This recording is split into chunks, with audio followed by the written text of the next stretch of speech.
Kajian Kitab.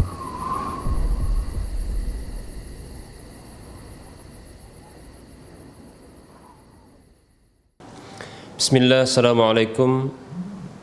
Bismillah, assalamualaikum warahmatullahi wabarakatuh. Innal hamdalillah nahmaduhu wa nasta'inuhu wa nastaghfiruh wa na'udzu billahi min shururi anfusina wa min sayyiati a'malina.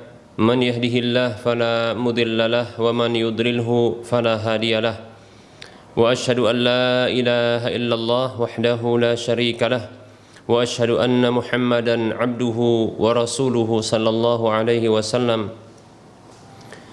Qala Allah tabaraka wa ta'ala, ya ayyuhalladzina amanu taqullaha haqqa tuqatih wa la tamutunna illa wa antum muslimun.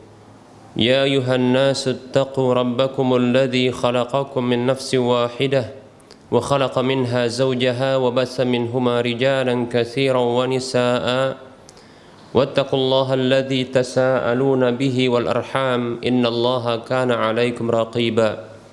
Ya ayyuhalladzina amanu ittaqullaha wa qulu qawlan sadida yuslih lakum a'malakum wa yaghfir lakum dhunubakum wa may yuti'illaha wa rasulahu faqad faza fawzan 'azima amma ba'd.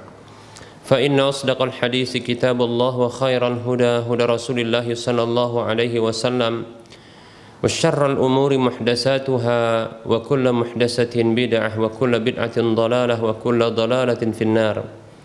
Para pemirsa Rosyad TV dan para pendengar radio Medan Mengaji di mana saja Anda berada, rahimani wa rahimakumullah. Alhamdulillah, kita bersyukur kepada Allah atas semua nikmatnya. Selawat serta salam tak lupa kita ucapkan untuk Rasulullah sallallahu alaihi wasallam. Kita lanjutkan pembahasan kitab Minhajul Muslim, masih dalam bab adab, dan kita kali ini memasuki pembahasan baru, yaitu adab kepada Allah Subhanahu wa taala. Para hamba Allah rahimani wa rahimakumullah, sesungguhnya seorang mukmin, seorang muslim menyadari bahwa dia memiliki zat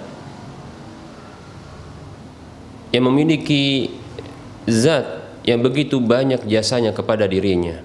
Seorang mukmin, seorang muslim melihat kepada apa yang telah Allah Subhanahu wa taala berikan kepada dirinya berupa nikmat-nikmat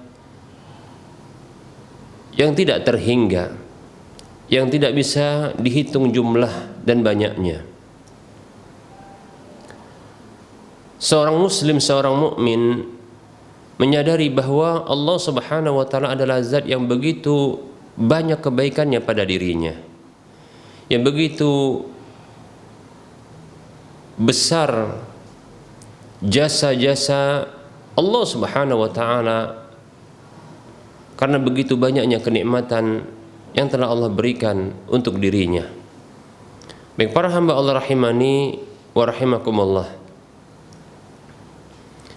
seorang mukmin, seorang muslim, dia menyadari bahwa semenjak dirinya di dalam rahim ibunya, Allah Subhanahu wa taala telah memberikan berbagai nikmat kepada dirinya, di mana Allah Subhanahu wa taala mempertahankan cikal bakal kehidupannya di dalam rahim ibunya yang diciptakan oleh Allah Subhanahu wa taala dengan sedemikian rupa untuk mendukung kehidupan dirinya untuk bisa melanjutkan kehidupan di waktu berikutnya. Baik para hamba Allah rahimani wa rahimakumullah, kenikmatan yang luar biasa, plasenta yang menghubungkan antara saripati yang berasal dari tubuh ibunya yang dikonsumsi oleh ibunya kepada dirinya.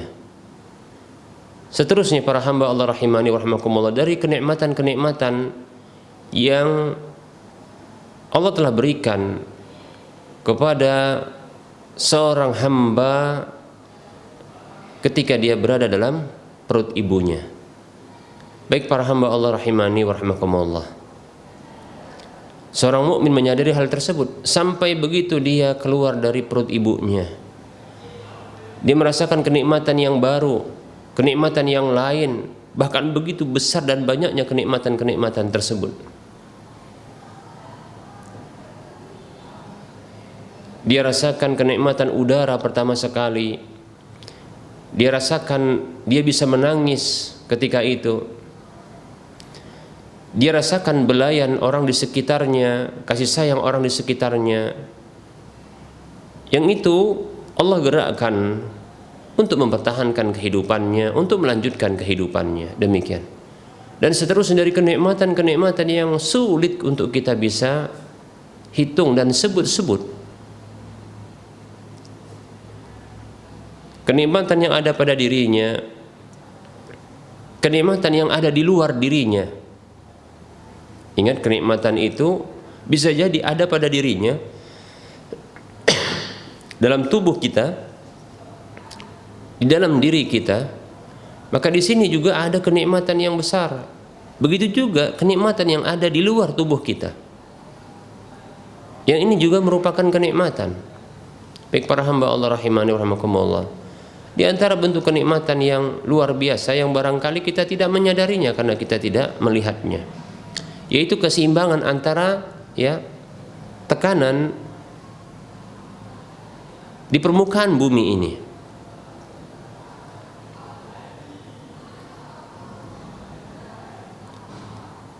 Keseimbangan di antara hal tersebut yang tidak membuat darah kita keluar karena begitu besarnya tekanan dalam tubuh kita. Demikian pula tidak menyebabkan matinya fungsi-fungsi dalam tubuh kita karena begitu besarnya tekanan yang ada dari luar tubuh kita. Nah, keseimbangan tekanan seperti membuat kehidupan kita ini nyaman di permukaan bumi ini. Masya Allah, luar biasa. Baik para hamba Allah rahimani wa rahimakumullah, ini kenikmatan-kenikmatan yang luar biasa yang Allah berikan kepada kita.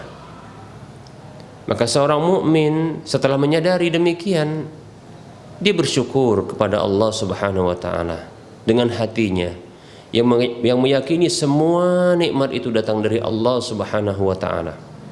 Bersyukur dengan hatinya yang dia meyakini semua nikmat itu datang dari Allah Subhanahu wa taala. Allah berfirman dalam surah An-Nahl ayat 53, Allah mengatakan, a'udzu billahi minasyaitonir rajim, wa ma bikum min ni'matin faminallah. Dan apa saja yang ada pada diri kalian berupa satu nikmat, dan apa saja yang ada pada diri kalian berupa kenikmatan, maka itu berasal dari Allah Subhanahu wa taala. Wa ma asabaka min hasanatin faminallah. Apa saja yang menghampirimu dari kebaikan itu maka berasal dari Allah Subhanahu wa taala. Baik diyakini seorang mukmin, seorang muslim yang menyadari demikian, maka dia meyakini semua nikmat itu datang dari Allah Subhanahu wa taala. Semua kebaikan itu datang dari Allah Subhanahu wa taala. Maka berikutnya dia pun bersyukur dengan lisannya yang dia memuji dan menyanjung Allah Subhanahu wa taala. Yang memang Allah Subhanahu wa taala berhak terhadap pujian dan sanjungan tersebut. Alhamdulillahi rabbil alamin. Segala puji bagi Allah Rabbul alamin, Rabb, pencipta, penguasa, pengatur alam semesta. Dalam sebuah hadis qudsi Allah Subhanahu wa taala berfirman, "Faman wajada khaira falyahmadillah." Siapa saja yang mendapatkan kebaikan maka hendaklah dia memuji Allah, menyanjung Allah Subhanahu wa taala.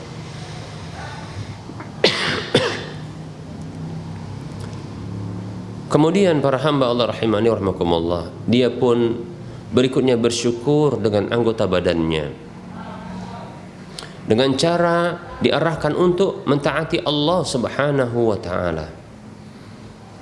Bahkan segala sesuatu yang telah Allah berikan kepadanya diarahkan pula itu untuk mentaati Allah Subhanahu wa taala. Maka ini semua hal ini merupakan bentuk beradab kepada Allah Subhanahu wa taala. Tentunya bukanlah merupakan adab kepada Allah Subhanahu wa taala ketika mengkufuri nikmat-nikmat Allah Subhanahu wa taala tersebut, mengingkari karunia sang pemberi nikmat itu, yaitu Allah Subhanahu wa taala, ya. Seperti dengan cara dia meyakini bahwa ada yang mampu untuk memberikan nikmat selain Allah. Ada sebagian orang yang meyakini bahwasanya rizki yang itu adalah kenikmatan dan kebaikan dari Allah Subhanahu wa taala, diyakini itu diberi oleh sang pemberinya adalah tempat kerjanya, usahanya, perniagaannya, dan seterusnya dari usaha-usaha dunia untuk menghasilkan rezeki tersebut. Dia yakini inilah yang bisa menghidupinya, inilah yang memberikan kesejahteraan bagi dirinya. Baik para hamba Allah rahimani wa rahmakumullah, sebahagian yang lain ada yang meyakini bahwa benda-benda khusus, apakah benda tersebut dipakai olehnya, digantungkan di salah satu tubuhnya, atau diselipkan di salah satu kulitnya, atau ditempelkan di bagian tubuhnya, atau mungkin dilakukan ritual khusus, ya, untuk meraihnya, dan hatinya bergantung kepadanya. Baik, ketahuilah hal seperti ini merupakan bentuk kekufuran terhadap nikmat Allah Subhanahu wa taala, yang meyakini bahwa ada sesuatu selain Allah Subhanahu wa taala yang mampu bisa memberi seperti Allah memberi, yang mampu bisa menanggung rezeki seperti Allah yang menanggung rezeki. Demikian. Ini merupakan bentuk kekufuran, ya, karena itu adalah kesyirikan, menjadikan selain Allah sebagai tandingan bagi Allah Subhanahu wa taala. Ini kufur nikmat, ya, kufur terhadap Allah Subhanahu wa taala. Bukan hanya sekedar kufur nikmat, bahkan kufur terhadap Allah Subhanahu wa taala.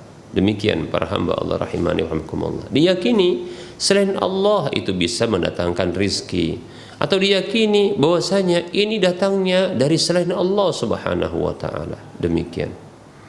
Dengan ungkapannya, kalaulah tidak aku melakukan usaha, maka aku tak akan bisa seperti ini, maka aku tak akan bisa mendapatkan sesuap nasi. Kalaulah aku tidak melakukan seperti ini, dia katakan demikian, maka tentunya ya tidak akan datang rizki. Begitu seterusnya, ya, ungkapan-ungkapan yang semisal dengan itu. Ini menunjukkan kufur nikmat. Ini merupakan bentuk kekufuran terhadap Allah Subhanahu wa taala. Demikian. Bukan hanya dia kufur dengan hatinya, bahkan dia juga kufur dengan lisannya. Demikian pula sebagian orang yang datang kepada dukun-dukun, ya, sebagian orang yang mereka datang kepada orang-orang pintar, sebagian orang yang datang, ya, kepada candi-candi atau tempat-tempat yang dianggap keramat, yang dianggap berkat, ya, yang bisa memuluskan dan melancarkan rizkinya, baik itu rezeki harta maupun pasangan hidup atau anak keturunan. Demikian. Ini ketahuilah, ini juga merupakan bentuk kufur terhadap Allah Subhanahu wa taala, karena yang seperti ini merupakan bentuk kesyirikan. Demikian para hamba Allah rahimani wa rahimakumullah. Jadi ketika diyakini ada selain Allah yang bisa memberikan rizki, memberikan kebaikan itu, atau diyakini memang kebaikan itu datangnya bukan dari Allah tapi dari selain Allah Subhanahu wa taala, maka ini merupakan bentuk kufur terhadap Allah Subhanahu wa taala. Ini tidaklah beradab kepada Allah. Begitu juga lisannya yang menyatakan, kalaulah aku tidak bekerja, kalaulah aku, ya, tidak datang kepada ya Syekh fulan, ya tuan guru fulan, ustadz fulan, kiai fulan, ya. Atau kalaulah aku tidak ya memiliki benda ini, sesungguhnya benda itu adalah jimat, ya. Kalau aku tidak punya benda ini, begitu katanya, ya.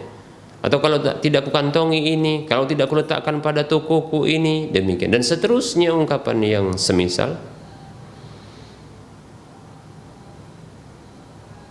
Maka tak datang rizki kepadaku, begitu katanya, tak lancar rizki kepadaku. Maka ketahuilah ini merupakan bentuk kufur terhadap Allah. Kufur lisan, kufur hati. Baik para hamba Allah rahimani wa rahmakumullah,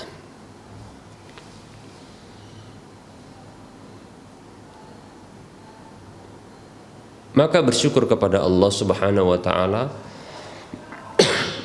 dengan hati kita, dengan meyakini semua nikmat itu datang darinya, kemudian dengan lisan kita yang mengucapkan sanjungan dan pujian kepada Allah Subhanahu wa taala, sekaligus mengarahkan anggota tubuh ini untuk mentaati Allah dan mengarahkan semua nikmat yang telah Allah berikan untuk taat kepada Allah. Ketahuilah itu merupakan bentuk kesyukuran, dan kesyukuran itu merupakan bentuk usaha untuk menyempurnakan status hamba di sisi Allah Subhanahu wa taala. Allah Subhanahu wa taala berfirman, a'udzu billahi minasyaitonir rajim, washkuru lillahi in kuntum iyyahu ta'budun. Bersyukurlah kepada Allah Subhanahu wa taala bila kalian benar-benar beribadah kepada Allah Subhanahu wa taala. Bersyukur kepada Allah ini merupakan bentuk ya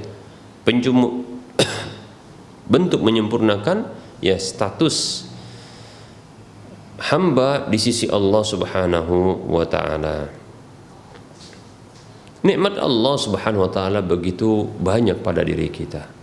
Kita tak mampu untuk menghitungnya. Allah Subhanahu wa taala berfirman dalam surah An-Nahl ayat 18, A'udzu billahi minasyaitonir rajim, wa in ta'uddu ni'matallahi la tuhsuha. Bila kalian menghitung-hitung nikmat Allah, kalian maka tidak akan bisa menjangkaunya, tidak akan bisa menghitungnya. Demikian. Maka senantiasa ingatlah nikmat Allah pada diri kita sehingga kita bisa bersyukur kepada Allah Subhanahu wa taala. Maka Allah pun akan ingat kepada kita. Kata Allah Subhanahu wa taala, a'udzu billahi minasyaitonir rajim, fadhkuruni adzkurkum washkuruli wa la takfurun, dalam surah Al-Baqarah ayat 152. Allah mengatakan, maka ingatlah oleh kalian diriku, maka niscaya aku akan mengingat kalian. Lihat ya, kalau kita mengingat Allah Subhanahu wa taala, lantas kita bersyukur kepada Allah Subhanahu wa taala, ketahuilah Allah akan ingat kita. Dalam kondisi ya kita tertimpa musibah, maka Allah akan ingat kita sehingga Allah sebentar akan membantu kita, menolong kita. Takdir-takdir yang Allah tetapkan oleh Allah, takdir-takdir yang telah Allah tetapkan untuk kita, takdir-takdir yang telah Allah tetapkan untuk kita. Di antara takdir tersebut ada takdir-takdir keburukan, kesempitan, kesusahan. Ketika dalam kondisi lapang kita ingat kepada Allah Subhanahu wa taala, maka Allah Subhanahu wa taala akan ingat kita dalam kondisi sulit dan sempit sehingga Allah akan menolong kita. Kata Nabi sallallahu alaihi wasallam, ta'arraf ila Allah fir rakhai ya'rifka fis syiddati. Kenalilah Allah Subhanahu wa taala di waktu lapang, di waktu sehat, di waktu mampu untuk beribadah ketika itu dengan normal. Ingat kepada Allah ketika itu ya, mengenal Allah ketika itu dalam kondisi lapang, maksudnya beribadah kepada Allah dalam kondisi lapang. Maka ya'rifka fi syiddati, Allah akan mengenalimu dalam kondisi sempit dan sulit. Demikian, itu Allah akan membantu. Seperti itu para hamba Allah rahimani wa rahimakumullah ya. Maka bersyukur kepada Allah Subhanahu wa taala, jangan kita kufur kepada Allah. Sesungguhnya kufur ini akan menghilangkan nikmat, bahkan sebaliknya mendatangkan azab. Allah Subhanahu wa taala berfirman di dalam surah Ibrahim ayat 7, Allah mengatakan, a'udzu billahi minasyaitonir rajim. Wa idh ta'adzana rabbukum la in syakartum la azidannakum wa la in kafartum inna 'adzabi lasyadid. Allah berfirman, dan ingatlah tatkala Rabb kalian, wa idh ta'adzana rabbukum, ingatlah tatkala Rabb kalian mengumandangkan, mengumumkan, mengiklankan kepada kalian, kepada seluruh hamba-hambanya, la in syakartum, sungguh bila kalian bersyukur, la azidannakum, sungguh benar-benar aku akan tambahkan untuk kalian. Allah akan tambahkan untuk kita nikmat-nikmat kita. Terkadang tambahan tersebut para hamba Allah rahimani wa rahmakumullah dari nikmat yang sejenis yang disyukuri, bisa jadi dari nikmat yang lain. Terkadang Allah tambahkan nikmat tersebut dengan ditambahkan kuantitasnya, jumlahnya, dan ada kalanya Allah menambahkan pula pada kuantitasnya, yaitu kualitasnya, yaitu mutunya. Demikian, walaupun bilangannya tidak bertambah, tapi mutunya yang bertambah. Demikian para hamba Allah rahimani wa rahmakumullah. Contoh seseorang yang dia bersyukur kepada Allah Subhanahu wa taala, dengan pekerjaannya dia bersyukur kepada Allah, bersyukur kepada Allah. Hatinya meyakini semua nikmat datang dari Allah, lisannya selalu memuji dan menyanjung Allah. Dia arahkan anggota tubuhnya untuk beribadah dan mentaati Allah Subhanahu wa taala. Ternyata rezeki tak bertambah. Ternyata tak kaya-kaya juga. Tapi luar biasa, ya. Apa yang didapatkannya ternyata ini mencukupi jumlah ya anak dan istrinya yang mungkin banyak, ya. Padahal mungkin bagi orang lain jumlah nominal pendapatannya ini tak mencukupi mereka, namun bagi orang tersebut ternyata cukup, bahkan terkadang bisa disimpan berlebih. Itu menunjukkan bahwasanya Allah ya menambahkan kenikmatan itu pada kualitasnya, mutunya, ya. Demikian, walaupun ya kuantitasnya, jumlahnya tidak bertambah, seperti itu. Baik para hamba Allah rahimani wa rahimakumullah. Kemudian Allah mengatakan wala in kafartum, dan sungguh bila kalian kufur, inna adabi lasyadid, sesungguhnya adabku sangatlah pedih. Sungguh adabku sangat pedih. Ya. Ini merupakan bentuk ancaman kepada orang yang kufur. Allah cukup mengatakan sesungguhnya adabku pedih. Sesungguhnya adabku sangat pedih. Allah tak mengatakan aku akan adab, tidak demikian. Tapi Allah mengancam sesungguhnya adabku pedih, demikian. Baik para hamba Allah rahimani wa rahmakumullah, di antara bentuk siksaan yang Allah segerakan bagi hamba yang kufur tidak mau bersyukur adalah Allah cabut, Allah angkat nikmat-nikmat yang telah diberikan. Ada kalanya pula Allah Subhanahu wa taala timpakan azab kepada mereka. Sesungguhnya diangkatnya nikmat itu adalah azab, ya. Tapi terkadang Allah tambah lagi azabnya dengan azab yang lainnya, seperti itu. Na'udzubillahi min dzalik. Kalaulah demikian, seorang mukmin, seorang muslim, selain dia memiliki iman, ia juga memiliki akal yang sehat, perasaan yang sehat. Maka tidak ada pilihan bagi kita. Yang ini sesuai dengan akal sehat kita dan naluri kita. Ditambah lagi dorongan iman kita. Tidak ada pilihan bagi kita kecuali cuma satu. Kita harus bersyukur. Kita wajib bersyukur, bukan malah kufur, ya, bukan malah kufur. Ketahui Allah akan tambahkan nikmat itu bagi siapa yang bersyukur kepada Allah Subhanahu wa taala. Baik para hamba Allah rahimani wa rahmakumullah. kita cukupkan untuk penyampaian materi kita pada pertemuan kali ini. Kita lanjutkan dengan sesi soal jawab. Bagi para pemirsa dan para pendengar sekalian yang ingin berinteraktif, bertanya langsung, maka silahkan hubungi nomor layanan kami di nomor 0822 8888 6630. Bisa juga di nomor yang sama dilayangkan ya pertanyaan lewat tulisan chatting WhatsApp ya, WhatsApp. Bisa juga di nomor yang lain di 0852 6190 4177. Baik para hamba Allah rahimani wa rahimakumullah. Kita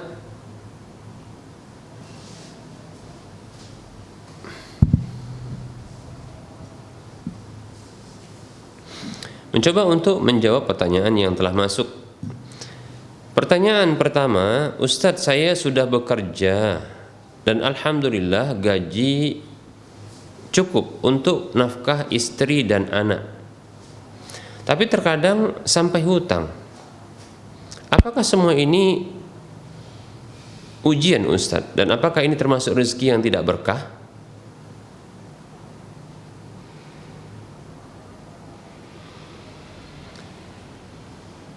Baik ya.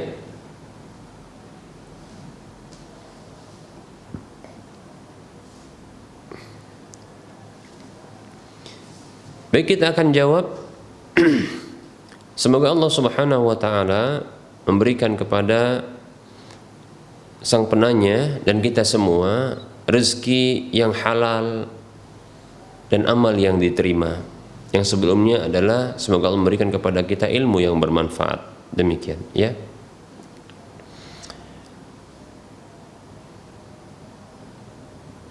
Di antara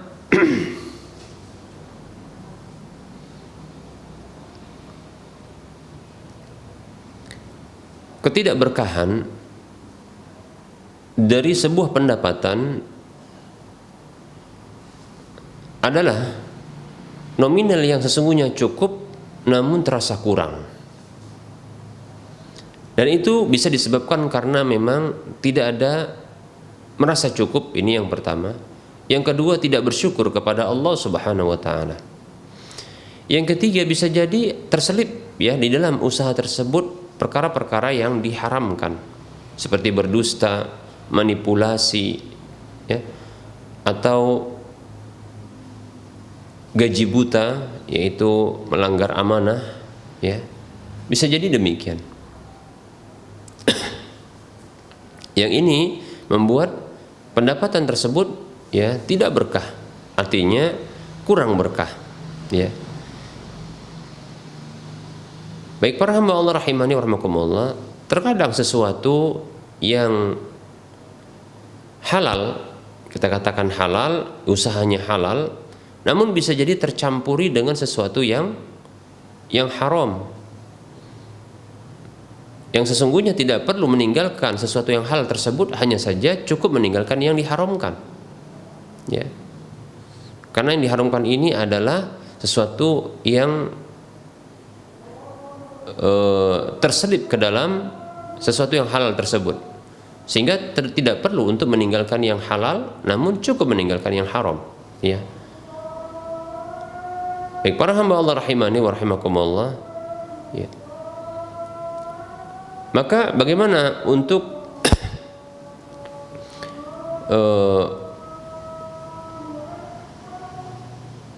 mendapatkan solusinya? Yang pertama adalah memohon ampun kepada Allah Subhanahu wa taala atas segala dosa. Banyak istighfar kepada Allah Subhanahu wa taala. Kemudian yang kedua yang bisa dilakukan adalah ya meninggalkan sebisa mungkin semua dosa-dosa. Kita katakan ya tentunya harus ya kita tinggalkan semua dosa-dosa tersebut. Terkadang seseorang itu ya tidak bisa meninggalkan dosa karena dia tidak mengetahui itu dosa. Nah, seperti itu. Maka bila kita telah mengetahui hal tersebut adalah sebuah dosa, maka tinggalkan. Itulah maksud saya tadi, kita katakan sebisa mungkin untuk meninggalkan dosa, yaitu ketika diketahui itu dosa maka tinggalkan, seperti itu. Maka insya Allah ini akan membuat berkahnya ya pendapatan yang telah didapatkan. Kemudian para hamba Allah rahimani rahimakumullah, hal berikutnya yang bisa dilakukan adalah bersedekah, banyak bersedekah. Kata Nabi sallallahu alaihi wasallam, "Ya ma'syarat tujjar, wahai para pedagang, inna hadzal bai'a, sesungguhnya jual beli ini yadkhulu fihi, masuk ke dalamnya al-kadzibu, dusta, al-halfu, sumpah kepada Allah, banyak bersumpah, ya. Bahkan asy-syaitan, dalam riwayat yang disebutkan syaitan, sehingga seseorang itu melakukan dosa-dosa dalam jual belinya. Maka Rasul mengatakan fasyubuha atau fasyawwibuha bis sadaqah, ya, atau fasyawwibuhu bis sadaqah, bersihkanlah, ya, netralkanlah, ya, itu dengan sedekah. Demikian, ya, baik para hamba Allah rahimani wa rahimakumullah. Nah, itu diantara solusi yang ditawarkan. Wallahu ta'ala alam.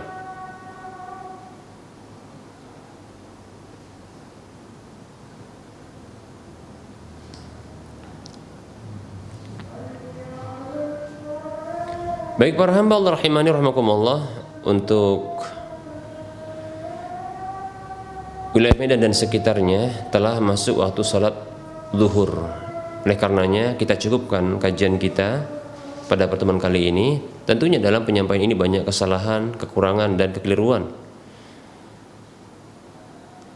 Kepada Allah saya mohon ampun, dan kepada para pemirsa dan para pendengar sekalian saya mohon maaf.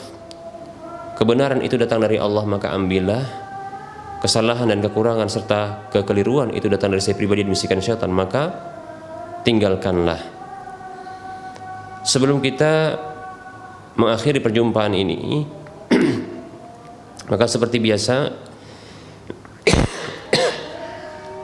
kita motivasi kaum muslimin semuanya untuk berdonasi, membebaskan lahan Masjid Al-Muwahhidin, lahan yang nantinya akan dibangun Masjid Al-Muwahhidin untuk wilayah Medan dan sekitarnya, yang kekurangan saat ini adalah 3,7 sekian miliar rupiah. Miliki aset akhirat dengan berdonasi, menyalurkan sebagian rizki yang akan menjadi sedekah jariah yang minimal pahalanya adalah 700 kali lipatnya.